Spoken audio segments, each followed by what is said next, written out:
Assalamualaikum warahmatullahi wabarakatuh.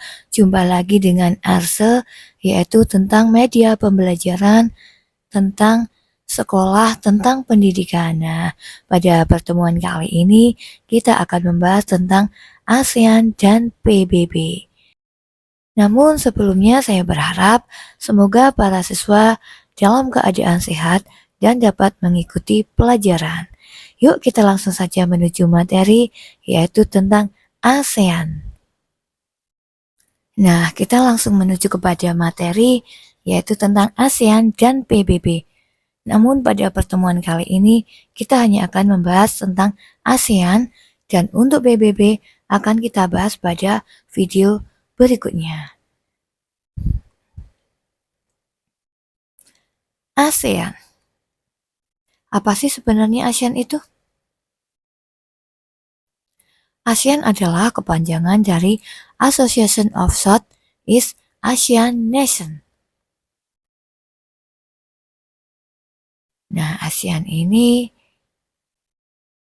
atau Association of Southeast Asian Nations atau Perhimpunan Bangsa-Bangsa di Asia Tenggara ini merupakan organisasi kawasan yang mewadahi kerjasama 10 negara di Asia Tenggara. Nah, mana saja sih negara tersebut? Nah, berdirinya ASEAN diawali dari pertemuan 5 perwakilan dari negara-negara di Asia Tenggara. Nah, pertemuan ini dilaksanakan di Bangkok, Thailand, yaitu pada 5 hingga 8 Agustus tahun 1967. Dan pengesahan berdirinya ASEAN termuat dalam Deklarasi Bangkok atau yang disebut sebagai Deklarasi ASEAN. Nah, di bawah ini merupakan tentang bendera berdirinya negara ASEAN. Nah, kita lanjut. Latar belakang berdirinya ASEAN yaitu yang pertama adalah persamaan letak geografi di kawasan Asia Tenggara. Nah, geografi ini sama-sama berada di ASEAN dengan iklim yang sama, dengan suhu yang hampir sama, maka adanya persamaan letak geografis ini dibuatlah kerjasama antar ASEAN. Yang berikutnya adalah persamaan budaya. Nah, dari budaya ini karena letak geografisnya yang tidak terlalu jauh, maka mempunyai budaya yang agak sama, agak mirip. Yang berikutnya adalah yang ketiga, persamaan kepentingan untuk menjalin hubungan dan kerjasama yang baik di berbagai bidang. Nah, selain itu juga latar belakang didirikan ASEAN ini karena ingin dari para pendirinya untuk menciptakan kawasan Asia Tenggara yang damai, aman, stabil, dan sejahtera. Hal tersebut mengemukakan karena situasi di kawasan pada era tahun 1960 ini berhadapan dengan situasi rawan konflik.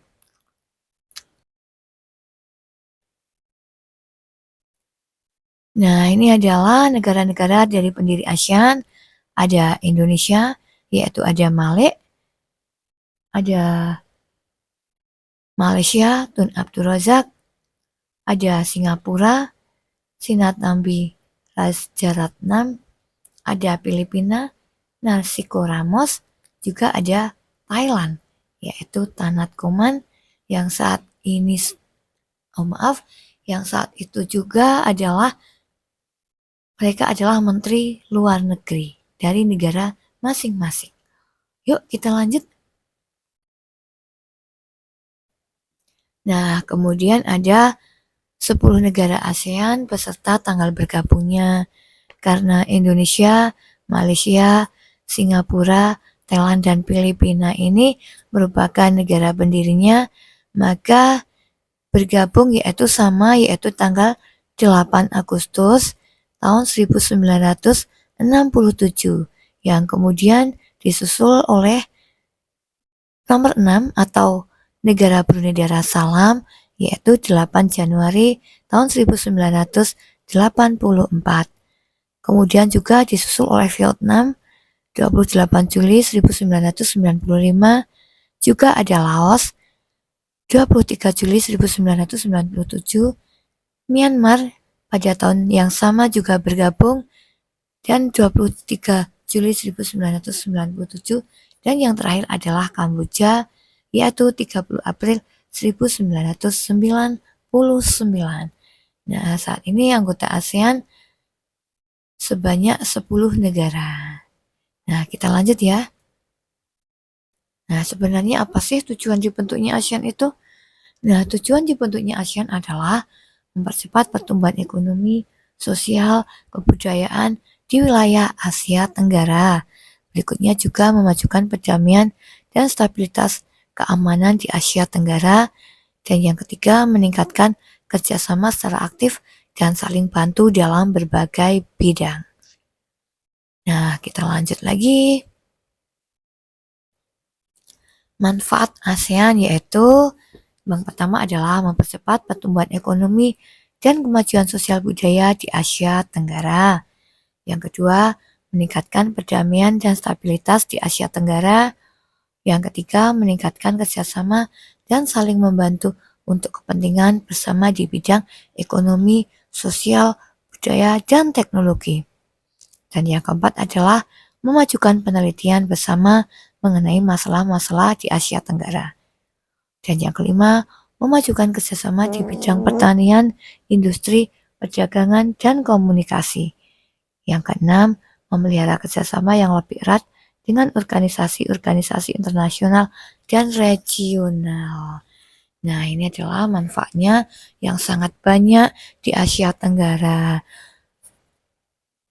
Nah, yang intinya adalah untuk kesejahteraan sesama anggota ASEAN. Nah, kita lanjut ya. Nah, lambangnya ini adalah lambangnya apa saja sih dari arti-artinya? Ini ada warna biru yang melambangkan perdamaian dan stabilitas. Kemudian ada warna merah melambangkan keberanian dan dinamisme. Berikutnya adalah warna putih, ini adalah lingkaran putihnya. Ini melambangkan kesucian, dan warna kuning adalah kemakmuran. Nah, ini adalah gambar tangkai padi, melambangkan impian para founding father ASEAN yang terdiri dari semua negara di Asia Tenggara, berarti terikat bersama dalam persahabatan dan solidaritas. Dan lingkaran ini adalah melambangkan kesatuan ASEAN. Nah, ini adalah lambang ASEAN. Nah, itulah tadi tentang ASEAN, dari berdirinya, tanggalnya, manfaatnya, dan maknanya sudah kita bahas. Semoga dapat membantu adik-adik dalam belajar di sekolah. Saya akhiri, semoga bermanfaat. Banyak salam mohon maaf. Assalamualaikum warahmatullahi wabarakatuh.